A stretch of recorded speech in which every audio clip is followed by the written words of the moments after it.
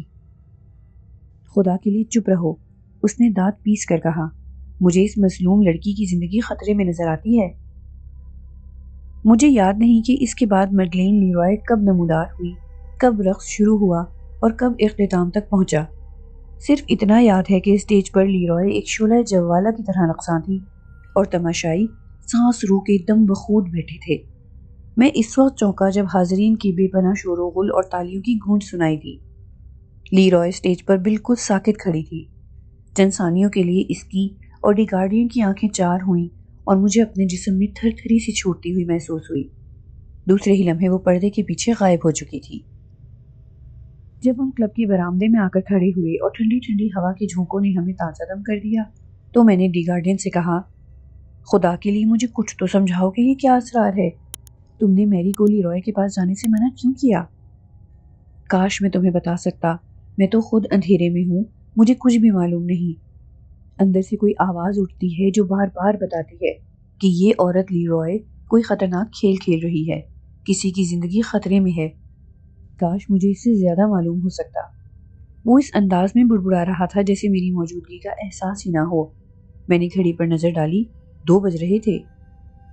تم ان باتوں سے مجھے پاگل کر دو گے، میں نے جھنجھلا کر کہا۔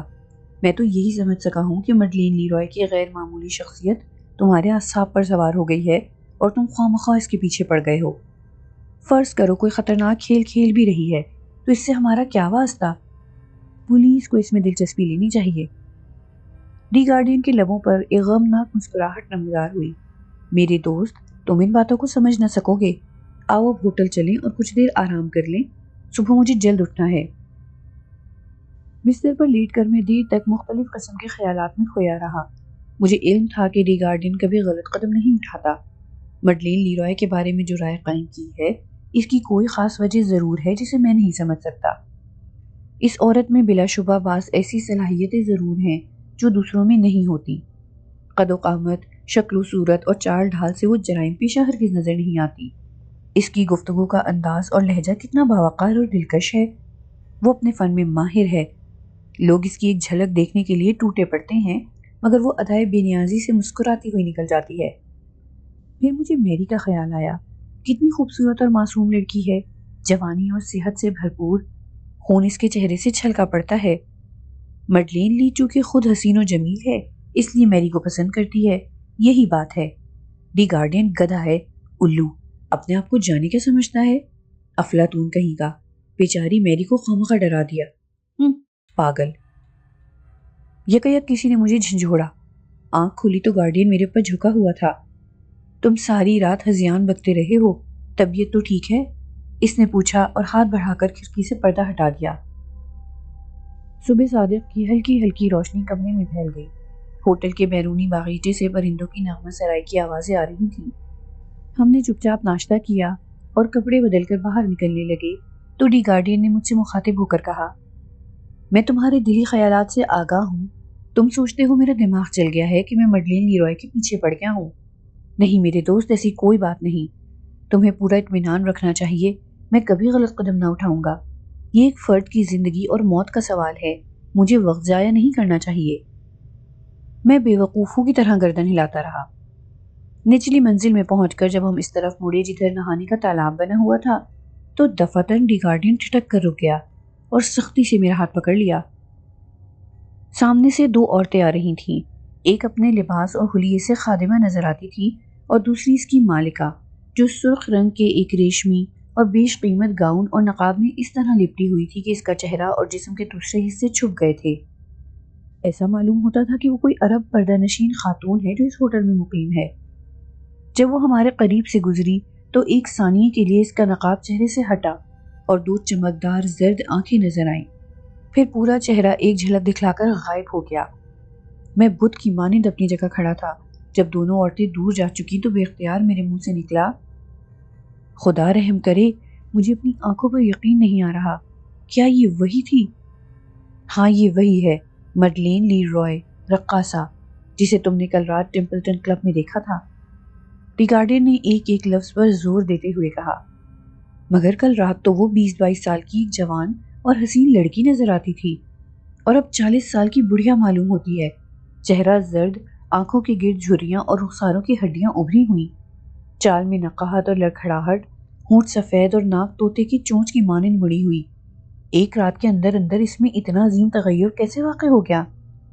یہی راز تو میں حل کرنا چاہتا ہوں، اس نے اسی لہجے میں جواب دیا۔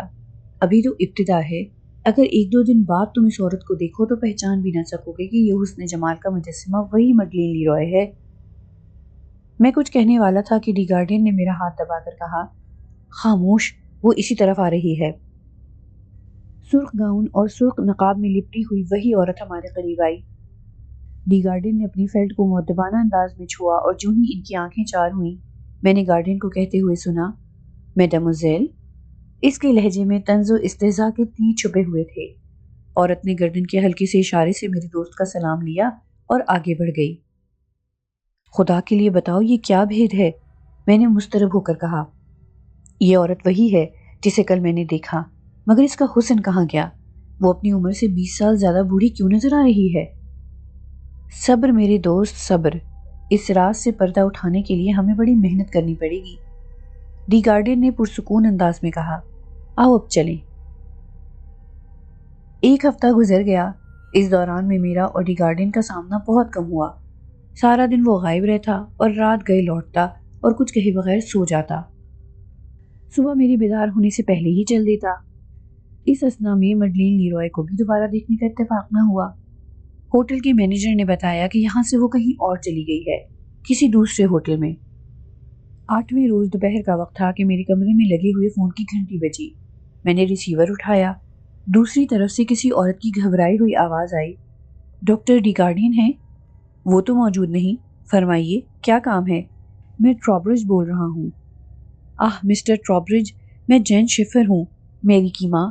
میری کی حالت بگڑتی جا رہی ہے، وہ روز بروز کمزور ہوتی جا رہی ہے، اب تو ہڈیوں کا ڈھانچہ ہی نظر آتی ہے، خدا جانے سے کیا ہوتا جا رہا ہے۔ میرے کانوں میں جیسے لاکھوں مکھیاں بھنبھنانے لگیں۔ میری؟ اسے کیا ہوا؟ بھلا 7 دن کے اندر اندر وہ ہڈیوں کا ڈھانچہ کیوں کر بن سکتی ہے؟ ممکن ہے کوئی اندرونی بیماری ہو۔ یہی سوچ کر میں نے کہا، آپ اسے کسی اچھے ڈاکٹر کو دکھائیے۔ کئی ڈاکٹروں کو دکھا چکی ہوں، مگر ان کی سمجھ میں کچھ نہیں آتا۔ لڑکی کے جسم میں سے خون حیرت انگیز طور پر کم ہو رہا ہے، وہ تو اب چل پھر بھی نہیں سکتی۔ اس کے بعد جین شیفر کی سسکیاں لینے کی آواز سنائی دی۔ خدا کے لیے آپ ڈاکٹر دی گارڈین کو تلاش کر کے انہیں یہ خبر پہنچا دیجیے کہ میری بچی مر رہی ہے۔ دیکھیے، میں انہیں تلاش کرنے جاتا ہوں، پھر آپ کو فون کروں گا، گھبرائیے نہیں، ہم میری کو بچانے۔ کمرے میں کسی کے قدموں کی آہٹ گونجی۔ میں نے گردن اٹھا کر دیکھا، دی گارڈین تھا اور غالباً میرا جملہ سن چکا تھا۔ کیا ہوا میری کو؟ اس نے ریسیور میرے ہاتھ سے چھین لیا اور سننے لگا۔ اس کے چہرے کا رنگ آہستہ آہستہ بدلتا جا رہا تھا۔ میں فوراً پہنچ رہا ہوں، اس نے یہ کہہ کر فون بند کر دیا اور میری طرف مڑا۔ جلدی کرو، کوٹ پہنو، ہم ابھی میری کے گھر جا رہے ہیں۔ اف خدایا، میرا خدشہ درست ثابت ہوا۔ اگر میری مر گئی تو میں زندگی بھر اپنے آپ کو معاف نہ کروں گا۔ یہ سب میری غفلت کی وجہ سے ہوا ہے، کاش میں اس شیطان کی خالہ کا پہلے ہی بندوبست کر لیتا۔ وہ پاگلوں کی طرح سیڑھیاں پھلانگتا ہوا نیچے اتر رہا تھا اور مجھے بھی اس کی تقلید کرنا پڑی۔ کار میں بیٹھتے ہی اس نے اسے فل سپیڈ پر چھوڑ دیا۔ میٹر کی سوئی 50، 60 اور 70 کے ہندسے پر تھرا رہی تھی اور میں خوف کے مارے دل ہی دل میں دعا مانگ رہا تھا کہ ہم خیر و عافیت سے منزل مقصود پر پہنچ جائیں۔ جین شیفر کے چھوٹے سے خوبصورت دیہی مکان کے باہر اس نے کار روکی اور مجھے گھسیٹتا ہوا مکان کے اندر داخل ہو گیا۔ ایک ادھیڑ عمر کی باوقار اور طویل قامت خاتون نے ہمارا استقبال کیا۔ میری کس کمرے میں ہے؟ دی گارڈین نے ہانپتے ہوئے کہا۔ ادھر، بڑے کمرے میں۔ دی گارڈین نے آہستہ سے دروازہ کھولا۔ سامنے ہی ایک آرام دہ بستر پر میری آنکھیں بند کیے پڑی تھی۔ گردن تک اس کا جسم گرم کمبل سے ڈھکا ہوا تھا۔ اس کی آنکھیں بند تھیں اور چہرہ ہلدی کی مانند زرد ہو رہا تھا۔ ہمارے قدموں کی آہٹ پا کر بھی اس نے آنکھیں نہ کھولی۔ اسے قریب سے دیکھ کر میرا کلیجہ اچھل کر منہ کو آ گیا۔ کیا یہ وہی صحت مند جوان لڑکی ہے جس کے چہرے پر خون کی سرخی دوڑا کرتی تھی، جس کی آنکھیں روشن اور پیشانی چاند کی طرح چمکتی تھی، جس کی باتوں میں گلوں کی خوشبو اور ہنسی میں صبا کا ترنم تھا؟ اب ہمارے سامنے اس لڑکی کی بجائے واقعی ہڈیوں کا ڈھانچہ پڑا تھا جس پر زرد رنگ کی سوکھی کھال منڈ دی گئی تھی۔ ڈی گارڈین نے اپنا سر دونوں ہاتھوں سے تھام لیا اور پہلی بار میں نے اس مرد آہن کی آنکھوں میں آنسو دیکھے۔ میری کی ماں ہمارے پیچھے کھڑی اپنے آنسوؤں کو بمشکل پینے کی کوشش کر رہی تھی۔ ڈاکٹر، ذرا دیکھو تو میری بچی کو کیا ہو گیا؟ وہ اب زاروں قطار رونے لگی۔ شدت غم سے اس کا چہرہ سرخ ہو رہا تھا۔ ابھی چند دن پہلے وہ گلاب کی طرح کھلی ہوئی تھی، نہ جانے کس کی نظر کھا گئی اسے۔ بچا لو ڈاکٹر، اسے بچا لو۔ ٹی گارڈن نے اسے کرسی پر بٹھا کر پانی کا ایک گلاس پلایا اور کہنے لگا، مادام، آپ جتنی جلد مجھے تمام حالات سے تفصیلاً آگاہ کر دیں گی، اتنا ہی آپ کی بچی کے حق میں بہتر ہوگا۔ براہ کرم اس طرح بیان کیجیے کہ معمولی سے معمولی بات بھی باقی نہ رہے۔ ہاں، میں ہمتاً گوش ہوں۔ مجھے کچھ معلوم ہو تو بتاؤں، جین شیفر نے آنسو پوچھتے ہوئے کہا۔ مڈلین لیرائے سے اس کا میل جول شروع ہونے کے فوراً بعد ہی اس کی حالت بدلنا شروع ہوتی۔ نہ جانے اس عورت نے میری بچی پر کیا جادو کر دیا، ہر وقت اسی کا نام، اسی کا تذکرہ اس کی زبان پر رہتا۔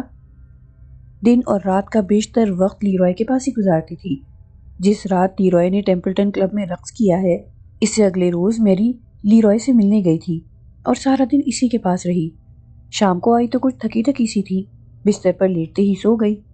اگلے دن پھر لیرائے کے ساتھ رہی اور رات گئے گھر آئی تو اس کی حالت پہلے سے بھی بدتر تھی۔ چہرہ بے رونق اور چال میں لڑکھڑاہٹ تھی۔ میں سمجھی کہ لڑکی زیادہ دیر تک رقص کرنے کی وجہ سے تھک گئی ہوگی، چنانچہ میں نے اسے مکمل آرام کرنے کی ہدایت کی۔ لیکن صبح جب میں نے اسے دیکھا تو پہچان ہی نہ سکی۔ 2 دن اور 2 راتوں کے اندر اندر میری کا سارا حسن اور ساری جسمانی قوت غائب ہو چکی تھی، جیسے کسی نے اس کا تمام خون نچوڑ لیا ہو۔ وہ بمشکل بستر سے اٹھ سکی اور دوپہر کے وقت لیرائے کے پاس جانے کی تیاریاں کرنے لگی۔ میں نے بری طرح ڈانٹا تو وہ دوبارہ بستر پر لیٹ گئی اور آنکھیں بند کر لی۔ میں باورچی خانے میں جا کر کھانا پکانے میں مصروف ہو گئی۔ 1 گھنٹے کے بعد اس کے کمرے میں آئی تو میری غائب تھی۔ رات گئے گھر لوٹی تو نہایت نہیں وہ نزار ہو چکی تھی کہ سیڑھیاں بھی نہ چڑھ سکی اور گر کر بے ہوش ہو گئی۔ ڈی گارڈین کی نظریں میری کے چہرے پر جمی ہوئی تھیں اور وہ پلک جھپکائے بغیر اسے دیکھ رہا تھا۔ پھر اس نے آگے بڑھ کر لڑکی کی نبض دیکھی، ہونٹوں کو چھوا اور پلکیں اٹھا کر آنکھوں کو بغور دیکھنے لگا۔ بظاہر لڑکی مردہ نظر آتی تھی، لیکن چند ہی لمحے بعد اس کے جسم میں خفیف سی جنبش ہوئی اور اس کے ہونٹوں سے مدھم سی آواز نکلی، مجھے جانے دو، مجھے جانے دو۔ وہ خواب کسی کیفیت میں بڑبڑا رہی تھی۔ وہ میرا انتظار کر رہی ہوگی، میں اس کے پاس ضرور جاؤں گی۔ ڈی گارڈین نے میری جانب معنی خیز نظروں سے دیکھا اور کہنے لگا، بتاؤ، اس لڑکی کو دیکھ کر تمہارا تجربہ کیا کہتا ہے؟ تم بھی تو ڈاکٹر ہو۔ یہ کون سا مرض ہے جس نے چند دن کے اندر اندر اس کی ساری توانائی اور حسن و شباب کی دولت لوٹ لی ہے؟ میری عقل اس کیس کو سمجھنے سے عاجز ہے۔ یہی کہہ سکتا ہوں کہ لڑکی کے جسم سے خون بڑی مقدار میں ضائع ہوا ہے۔ ڈی گارڈن کے لبوں پر پھیکی سی مسکراہٹ نمودار ہوئی۔ صحیح کہتے ہو، صحیح کہتے ہو، لیکن سوال یہ ہے کہ وہ خون ضائع کیسے ہوا؟ وہ مسلسل اپنی مونچھوں کے سرے مروڑ رہا تھا۔ اچانک اس نے جین شیفر سے پوچھا، آپ کے بیان کے مطابق میری 1 ہفتے سے بیمار ہے۔ ابتدا میں وہ دن رات لیرائے کے پاس جاتی رہی اور بقیہ 3 دن گھر میں رہی۔ کیا آخری 3 دنوں میں بھی اس کی یہی حالت رہی؟ جی نہیں، وہ بڑی حد تک ٹھیک ہی رہی تھی، مگر ایک روز مڈلین لیرائے خود اسے دیکھنے کے لیے یہاں آ گئی اور میں نے اسے میری کے کمرے میں پہنچا دیا۔ آہ مادام، یہ آپ نے کیا کیا؟ ڈی گارڈین چلایا۔ بہرحال میں آپ کی لڑکی کو بچانے کی پوری کوشش کروں گا، لیکن آپ کو میری ہدایت پر سختی سے عمل کرنا ہوگا۔ جین شیفر نے اسبات میں گردن ہلائی۔ آپ جس طرح کہیں وہی کروں گی۔ پہلا کام تو یہ کیجئے کہ میری کو یہاں سے فوراً سائیڈ ویل سینیٹوریم میں داخل کرائیے، لیکن اس کی بھنک کسی کے کانوں میں نہ پڑے۔ وہاں ایک نرس دن رات اس کی نگرانی پر مامور رہے گی۔ دوسری بات یہ کہ کوئی فرد میری کو دیکھنے اس کے کمرے میں نہیں جائے گا۔ سمجھ گئی آپ؟ کوئی فرد میری کی عیادت کے لیے نہیں جائے گا، یہ میرا حکم ہے۔ ڈی گارڈین نے اس جملے کے ایک ایک لفظ پر زور دیتے ہوئے کہا۔ میڈلین لیرائے تو اسے دیکھنے آئیں گی؟ جین شیفر نے کہا۔ جی نہیں، قطعاً نہیں۔ بہتر یہ ہے کہ آپ خود سینیٹوریم میں اپنی بیٹی کی نگرانی کریں۔ اسے کوئی مرض نہیں، صرف خوراک اور آرام کی ضرورت ہے۔ اب مجھے اجازت دیجیے۔ اور ہاں، آپ کو معلوم ہے کہ مس لیرائے کس ہوٹل میں قیام پذیر ہیں؟ ہوٹل ٹیلر میں۔ اچھا مادام، خدا حافظ۔ میری ہدایت پر فوراً عمل شروع کر دیجیے۔ اچھے نتائج کی ذمہ داری میں لیتا ہوں۔ رات کو کھانے سے فارغ ہو کر ہم اپنے ہوٹل کے برآمدے میں بیٹھ گئے۔ ڈی گارڈین نے قہوے کا ایک گھونٹ لیتے ہوئے کہا، میری کو اس کی ماں نے سینیٹوریم میں داخل کرا دیا ہے اور اب میرا خیال ہے کہ لڑکی کی زندگی محفوظ ہو گئی ہے۔ بھائی سچ پوچھو تو یہ سارا قصہ میری سمجھ سے بالاتر ہے۔ آخر میری کی بیماری یا کمزوری سے مڈلین لیرائے کا کیا تعلق ہے؟ اس کے لیے مجھے خاصی تفصیل میں جانا پڑے گا، اور یہ سارا قصہ اتنا پراسرار اور حیران کن ہے کہ تم اسے حقیقت کی بجائے افسانہ سمجھنے پر مجبور ہو جاؤ گے۔ لیکن میرے دوست، جیسا کہ میں پہلے کہہ چکا ہوں کہ ہماری اس دنیا میں کوئی بات ناممکن نہیں۔ کائنات کے صدہا اسرار و ہزارہا سربستہ راز ہیں جو کھلنے میں نہیں آتے اور جن کی کوئی عقلی توجیہ نہیں کی جا سکتی، اور یہ معاملہ بھی انہی میں سے ہے۔ یہ 1905 کا ذکر ہے۔ میری عمر 20-25 برس کی تھی۔ ان دنوں تھیٹر فرانکس میں ایک رقاصہ نے اپنے فن کا مظاہرہ کیا تھا۔ ڈی گارڈن نے پرانی یادیں تازہ کرتے ہوئے کہا، اس کا نام تھا مڈلین لاڑو، اور اس عورت نے اپنے رقص سے پیرس کے لوگوں کو دیوانہ کر دیا تھا۔ ایک روز میں بھی اس کا رقص دیکھنے گیا، اور چونکہ اس زمانے میں میرا تعلق خفیہ پولیس سے تھا، اس لیے اسٹیج کے قریب نشست حاصل کرنے میں دقت نہ ہوئی۔ مڈلین لاڑو حسن و جوانی کا ایسا مجسمہ تھی جو میں نے پہلے کبھی نہیں دیکھا تھا۔ رنگ سرخ و سفید، سنہری بال، آنکھیں زرد اور چمکیلی، دانت نوکیلے، ہونٹ لہو کی مانند سرخ، سخت تھوڑی جس پر سنہری روئیں کثرت سے تھے، جسم قوی اور ترشا ترشایا، ہاتھ پیر گردن اور بازو سنگ مرمر میں ڈھلے ہوئے، جسم کے مقابلے میں سر چھوٹا اور آواز دلکش، باوقار، روح کے اندر اترنے والی۔ خدا کی پناہ، تم تو مڈلین لیرائے کا حلیہ بیان کرنے لگے، میں چلایا۔ تاریخ اپنے آپ کو دہراتی ہے میرے دوست، ڈی گارڈن نے سنجیدگی سے کہا، اور یہی وجہ تھی کہ جب ٹمپلٹن کلب میں بیٹھی ہوئی لیرائے کو میں بغور دیکھ کر کچھ یاد کرنے کی کوشش کر رہا تھا تو تم سمجھے کہ میں اس پر عاشق ہو گیا ہوں۔ حالانکہ ایسا نہیں تھا، میں تو اپنے حافظے کو ٹٹول رہا تھا جس میں برسوں پہلے دیکھی ہوئی عین یہی صورت نقش تھی۔ لیکن دماغ چکرایا تو اس پر کہ 1905 کی مڈلین لاڑو اور 1922 کی مڈلین لیرائے میں ذرا برابر فرق نہیں۔ آخر یہ کیا بھید ہے؟ کہیں میں فریب نظر کا شکار تو نہیں ہو گیا تھا؟ لیکن جب مڈلین لیرائے سے تعارف ہوا تو معلوم ہو گیا کہ میں فریب نظر کا شکار نہیں ہوا، بلکہ وہ زندہ حقیقت کی طرح میرے سامنے موجود ہے۔ اب میں پھر 1905 کی طرف لوٹتا ہوں۔ تھیٹر فرانکس میں مڈلین لاڑو کا رقص دیکھنے کے لیے ہمارا ایک افسر بھی آیا جس کی عمر ان دنوں 50-55 کے لگ بھگ تھی اور نام تھا شیونف۔ وہ بالکل میرے برابر میں بیٹھا تھا۔ رقص کے دوران میں وہ پلک جھپکائے بغیر مڈلین لاڑو کو تکتا رہا، پھر بے چینی سے پہلو بدلنے لگا۔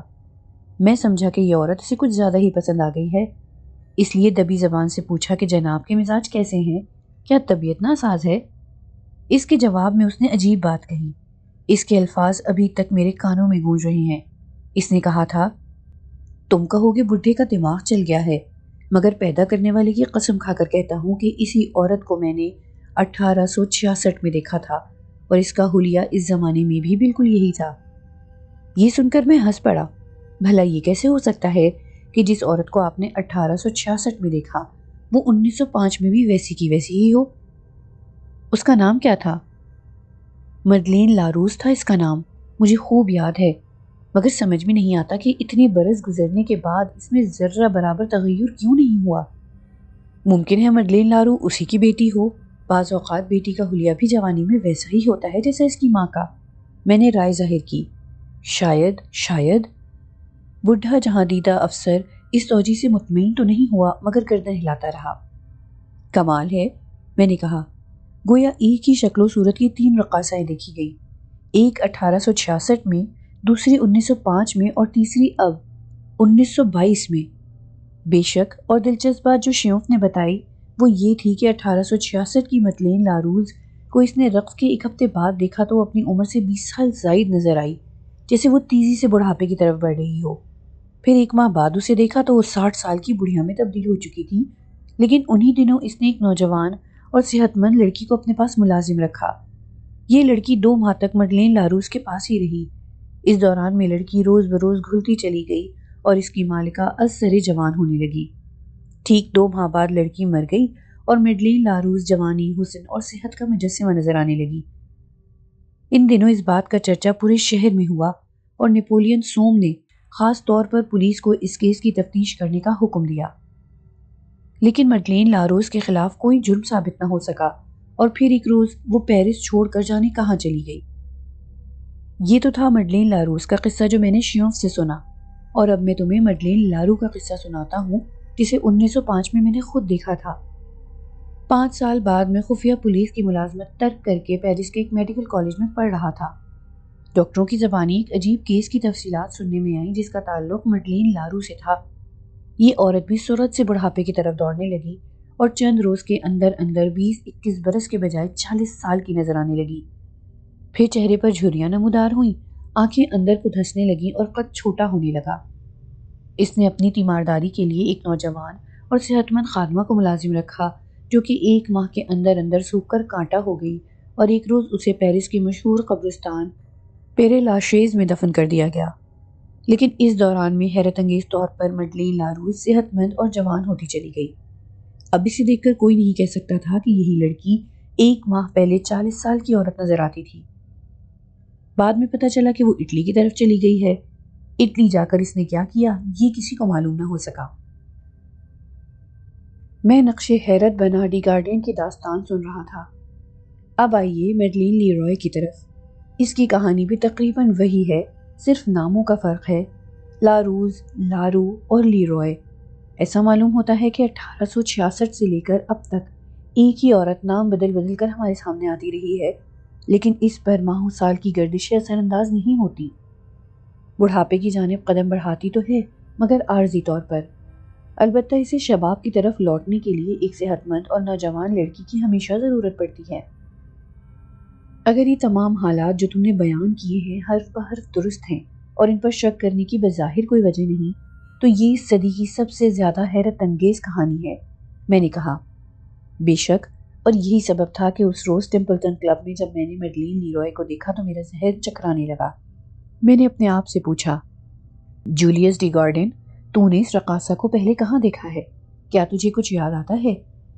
پھر ڈی گارڈین نے جواب دیا، ارے بے وقوف، تو اچھی طرح جانتا ہے کہ تو نے میڈموزیل میڈلین لیروئے کو کہاں دیکھا تھا۔ ذرا اپنے بیکار دماغ پر زور ڈال اور 1905 کی طرف لوٹ جا، اور تھیٹر فرینکس کی اگلی نشستوں پر جا بیٹھ۔ وہ دیکھ، مڈلین لارو تیرے سامنے رقص کر رہی ہے، لیکن اس میں اور لیرائے میں ذرہ برابر فرق نہیں۔